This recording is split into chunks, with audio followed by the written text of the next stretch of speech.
નમસ્કાર મિત્રો, મારી યુટ્યુબ ચેનલ સંજય પટેલમાં આપનું હાર્દિક સ્વાગત છે।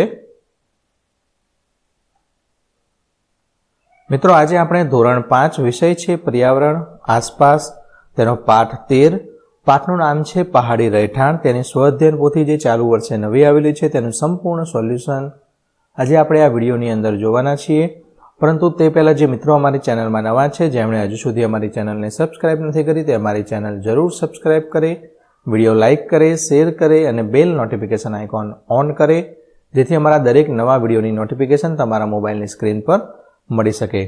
મિત્રો, આ દરેક વિડીયોનું PDF સ્વરૂપે સોલ્યુશન મેળવવા માટે અમારી એપ્લિકેશન જે તમારા મોબાઈલના પ્લે સ્ટોરમાં વિશ્વગુરુ સંજય પટેલ સર્ચ કરી ઇન્સ્ટોલ કરી શકશો।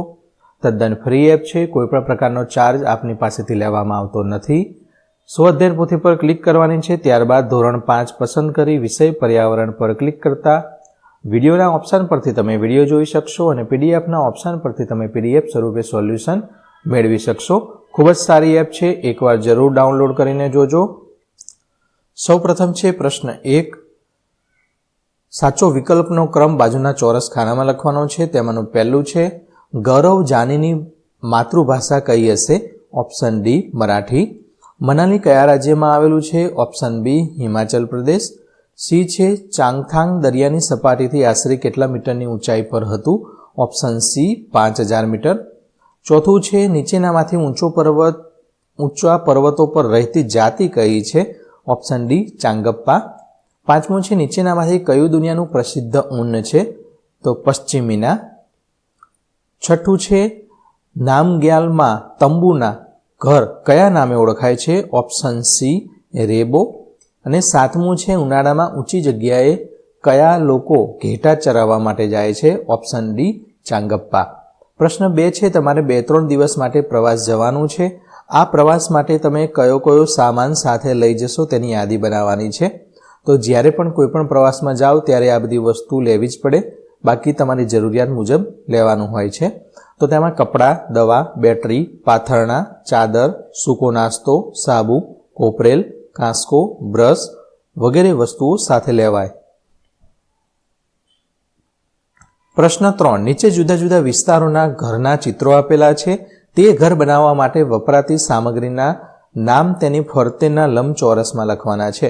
તો આવું ઘર બનાવવા માટે શું શું જોઈએ? તો ઘાસ, માટી, લાકડા અને છાણ જોઈએ। જ્યારે આ બાજુમાં આપેલું છે તેવું ઘર બનાવવા માટે, ટૂંકમાં પાકું ઘર બનાવવા માટે રેતી, લોખંડ, ઈંટો અને સિમેન્ટની જરૂર પડે છે। પ્રશ્ન 4, ટીવી સમાચારમાં આવતા જુદા જુદા નગરોના તાપમાન જાણી નીચેના કોષ્ટકમાં વિગતો લખો। અત્યારે શિયાળાનું તાપમાન ઓછું હોય છે અને આ પાઠ પણ શિયાળાની ઋતુમાં જ આવે છે, માટે તાપમાન થોડું ઓછું હશે। તો અમદાવાદની અંદર મહત્તમ એટલે કે વધુમાં વધુ 31 ડિગ્રી સેલ્સિયસ, લઘુત્તમ તાપમાન 14°, સુરતનું 31° અને ઓછામાં ઓછું 15°, રાજકોટનું વધુમાં વધુ 33 અને ઓછામાં ઓછું 14°, વડોદરાની અંદર 31° વધુમાં વધુ અને ઓછામાં ઓછું 14° છે, જ્યારે ભાવનગરમાં વધુમાં વધુ 30 અને ઓછામાં ઓછું 12 ડિગ્રી સેલ્સિયસ સુધી તાપમાન રહે છે। પ્રશ્ન 5, નીચે આપેલા નકશામાં ઉત્તર, દક્ષિણ, પૂર્વ અને પશ્ચિમના છેડે આવેલા એક રાજ્યમાં તમારો મનગમતો રંગ પૂરો, ત્યારબાદ ચારેય રાજ્યોની માંગેલી માહિતી નીચેના કોષ્ટકમાં પૂરો। તો અહીંયા ઉત્તર, નીચે દક્ષિણ, પૂર્વ અને પશ્ચિમ આ બંનેમાં જે છેલ્લું રાજ્ય છે તેમાં રંગ પૂરેલો છે। આ રીતે તમારે રંગ પૂરવાના છે। હવે તેની સૌપ્રથમ ઉપરની બાજુએ છે જમ્મુ કાશ્મીર। તો જમ્મુ કાશ્મીરમાં ઘર બનાવવા માટેની સામગ્રી તેમાં લાકડા, તંબુ, ઘાસનું છાપરું વગેરે હોય છે। હવે ગુજરાત છે, તો ગુજરાતમાં ઈંટ, રેતી, લોખંડ, પથ્થર, માટી, છાણ, લાકડા અને પતરા, જ્યારે તમિલનાડુમાં ઈંટ, માટી, પથ્થર, સિમેન્ટ, લાકડા અને વાંસનો ઉપયોગ થાય છે। અરુણાચલ પ્રદેશની અંદર લાકડા અને વાંસનો ઉપયોગ થઈને ઘર બનાવવામાં આવે છે। પ્રશ્ન 6, નીચેના એકમના આધારે નીચેની વિગતો તમારે લખવાની છે। તો તાપમાન છે 15 ડિગ્રી, એકમમાં આપેલ લેહ વિસ્તારમાં ઠંડુ તો -7 થી -7 ડિગ્રી સુધી રહે છે। તેનો પોશાક એટલે કે કપડાં પહેરવેશ તો સાડી, શર્ટ, પેન્ટ, જ્યારે એકમમાં લેહ વિસ્તારની અંદર સલવાર, કમીઝ, ઊનના કપડાં। તમારું ગામ, તેમાં ઘર છે પાકા છે, જ્યારે લેહ વિસ્તારમાં પાટણની અંદર છાપરાવાળા છે। ખોરાક તો તમારા ગામની અંદર એટલે કે તમે જે લો છો તે દાળ ભાત શાક રોટલી, જ્યારે લેહ વિસ્તારમાં દૂધ રોટલી અને શાક.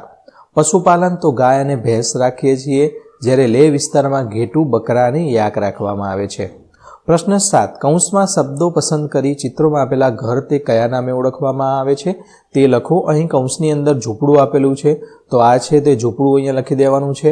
આ ભૂંગો છે, આ તંબુ છે, આ રહ્યું એ મકાન છે અને નીચે ઈગલું આપેલું છે, આ ઈગલું છે. તો આ રીતે તમારે પૂર્ણ કરવાનું છે.